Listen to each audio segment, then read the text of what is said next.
La question au début, ça a été que l'alternance des deux, déjà, pouvait quelque part permettre un certain mariage. Une image qui pourrait faire comprendre ici, c'est lorsqu'on pense à la manière de teinter un tissu dans dans des pays en voie de développement par exemple. On va tremper le tissu dans la teinture, et lorsqu'on le trempe dans la teinture, il va naturellement s'imprégner fort de la teinture. Mais après, on va l'exposer au soleil. Et le soleil va affadir la teinture, va diminuer son impact, et cependant fixer quelque chose de cette teinture. Et donc, l'alternance des deux choses, c'est-à-dire plonger dans la teinture et exposer au soleil, ça arrivait à faire ce qu'on pourrait appeler un tissu grand teint. Bon, si on reprend l'analogie par rapport à cette expérience, si je plonge à l'intérieur et si je vais dans l'activité, à force, cette forme d'alternance-là fait que je n'y vais pas tout à fait comme avant.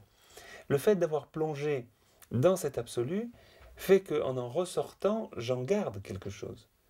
Et que quelque chose se fixe à l'intérieur de cette expérience. Et c'est avec le temps, c'est-à-dire sur des milliers et peut-être même des millions de fois, que les deux vont pouvoir coexister et qu'on atteindra un petit peu à cette expérience dont j'ai parlé tout à l'heure, être dans le monde sans être du monde. C'est-à-dire vivre à l'intérieur même des phénomènes, mais vous voyez, comme un peu le lotus, qui étant sur l'eau, n'est cependant pas mouillé par l'eau. Et est-ce que tu peux expliquer la coloration justement que ça donne, le fait d'aller de plus en plus souvent à cette source, la coloration que ça peut donner à ton quotidien? La coloration, c'est que déjà, ça va relativiser le relatif. C'est-à-dire que ce qui est relatif n'est pas absolutisé. Par exemple, la personne qui vit uniquement au niveau de la vague, c'est-à-dire au niveau du changement, au niveau de l'impermanence, elle va dire « ça c'est solide » en pensant par exemple à l'or ou aux valeurs immobilières, etc. Ça c'est du solide, elle tourne à peine le dos que ça s'est écroulé. Aujourd'hui, nos sociétés sont basées sur la finance. Et on pense que ça donne une stabilité à nos sociétés. Or, il n'y a rien de plus fluctuant que la finance. Donc, on arrive ici à des aberrations complètes, à savoir que on va solidifier des choses qui ne peuvent pas l'être, et on va donc fixer des choses qui ne peuvent jamais être fixées. On va donner un statut absolu à des choses qui sont impermanentes et relatives. Et ça, c'est l'erreur complète. Et ça amène évidemment une souffrance. Donc si tout ça est remis en place, si l'impermanence reste l'impermanence, mais si la base, elle est complètement établie dans cette béatitude, dans l'être, dans la conscience, quelque chose de tout à fait immuable, cet immuable va faire que le reste va être tout à fait relativisé. Et qu'on va arrêter de se mettre dans des situations, dans des souffrances invraisemblables, pour simplement parce qu'une situation change. Et quand tu parles de béatitude, en fait, moi je pense aussi au mot amour, quoi. À savoir, quand tu dis, bon voilà, on n'a plus de manque, de plainte, ça veut dire aussi qu'on se sent complètement aimé, qu'à partir de ce moment-là, on peut aussi offrir aux autres, ou enfin, comment ça se passe aussi dans la relation? Le problème de se sentir aimé, c'est pas vraiment ce qui va résoudre le problème, parce que ça veut dire que je suis dépendant de l'amour des autres.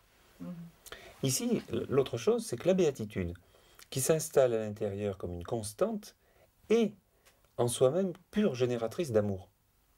On le voit un peu dans l'expérience courante où une personne heureuse aime très facilement tout le monde. Si je suis très heureux, alors j'aime facilement, mais par contre, je suis très malheureux, ce sera difficile d'aimer parce que je vais être comme, en quelque sorte, recroquevillé sur moi-même.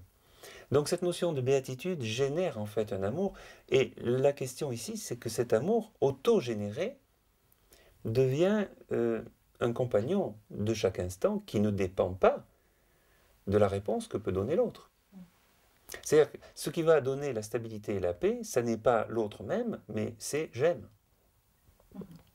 Et même ça va plus loin que ça, c'est je suis amour.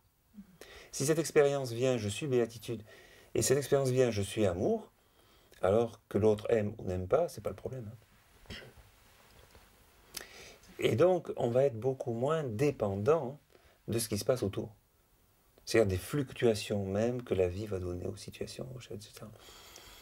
De même, dans un haïku japonais, on va trouver cette forme de constatation, quelqu'un qui voit sa maison brûler, qui se trouve sur un tas de cendres, et qui va prendre la chose à peu près comme ça.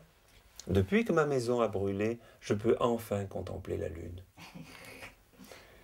Et je crois qu'il y a aussi peut-être une idée qui est que le fait que si on est, je veux dire, dans cette béatitude, etc., on va avoir une vie plus facile, enfin je veux dire que des bonnes choses vont arriver, quoi. Oui, mais là, la question, justement, c'est de sortir complètement de la dépendance à l'agréable, au désagréable, au bonheur, au malheur, quelque part.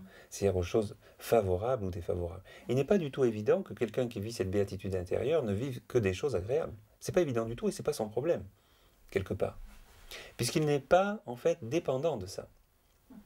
La question, c'est que la personne qui effectivement vit uniquement dans cet aspect superficiel des choses, elle est complètement dépendante de ça. Parce que quand il n'y a pas de bonheur en surface, il n'y en a pas du tout. Pour la personne qui n'en a pas en surface, elle en a en profondeur. Donc c'est pas un souci. C'est comme si on mettait en compétition une bougie avec le soleil. Si le soleil est complètement brillant à l'intérieur, qu'est-ce qui peut vraiment créer souci que la bougie soit allumée ou pas? Bon, il y a un soleil dedans, la bougie s'éteint, bon, le soleil est là. Par contre, la personne qui est seulement avec sa bougie, la bougie s'éteint, il n'y a plus de lumière. Mais il y avait quand même une question que je me posais en lisant dans le Nouveau Testament. Il y a une phrase de Jésus, enfin, j'ai pas les mots exacts, mais il disait personne ne saura me suivre s'il ne hait pas son père, sa mère, etc. Et tout. Enfin, moi, ça, je comprends pas quoi. Ça me choque un peu, je sais pas ce que ça veut dire. Mais là, on a un problème avec les traductions, bien entendu.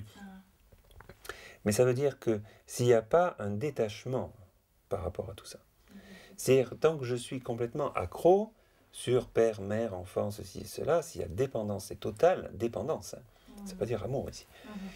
À ce moment-là, il y a un déséquilibre qui va se créer, dans le sens que on va être tout à fait tributaire des humeurs des uns et des autres, de ce qui se passe chez l'un et chez l'autre, des situations et autres.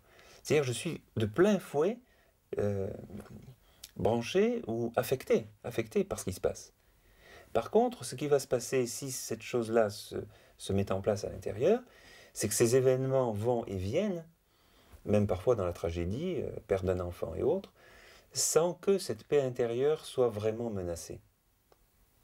Alors, il y a évidemment un chagrin, la personne n'est pas insensible, mais on va développer ce qu'on appelle une équanimité. L'équanimité n'est pas l'indifférence.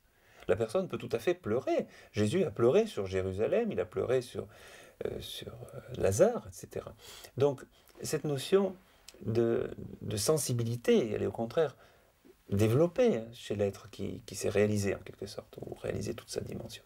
Mais il y aura derrière tout ça en même temps une forme de plénitude qui est là tout le temps, en filigrane.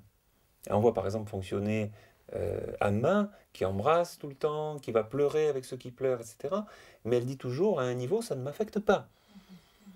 Et c'est là que c'est assez intéressant de voir que nous sommes faits un petit peu à l'image d'un oignon, avec différentes couches. Il y a les couches superficielles, comme le corps, la couche de l'affect aussi, ou émotionnel, hein, le corps mental ou rationnel, etc. Et puis il y a ce noyau qui est là. Et ce noyau, lui, il n'est pas affecté.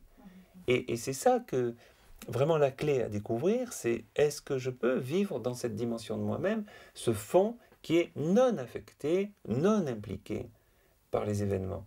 Vous voyez, un peu comme l'écran de cinéma sur lequel on va projeter un film d'horreur avec peut-être des scènes épouvantables, avec des coups de mitraillette, mais l'écran lui reçoit aucun coup. Et finalement, il n'est même pas percé par les coups de mitraillette, il n'est même pas brûlé par l'incendie qui se déroule sur le film. Et là, c'est la même chose. Est-ce que je peux vivre dans ces circonstances, curieusement, sans être profondément affecté par ces événements? Et même si à des moments, ça peut pleurer ici, ou quelques larmes arrivent et tout ça, c'est comme des choses qui passent. C'est comme un peu un film qui passe. Mais il y a quelque chose au fond qui ne pleure pas. C'est là d'ailleurs qu'on a très mal interprété la souffrance du Christ, etc., en donnant l'idée qu'il était complètement en souffrance jusqu'à dans le noyau de son être. Ce qui est une erreur monumentale, parce que le moindre sage, il est déjà largement au-dessus de ça. Alors il faudrait bien qu'en tant que Christ, il se débrouille pour faire aussi bien, quoi.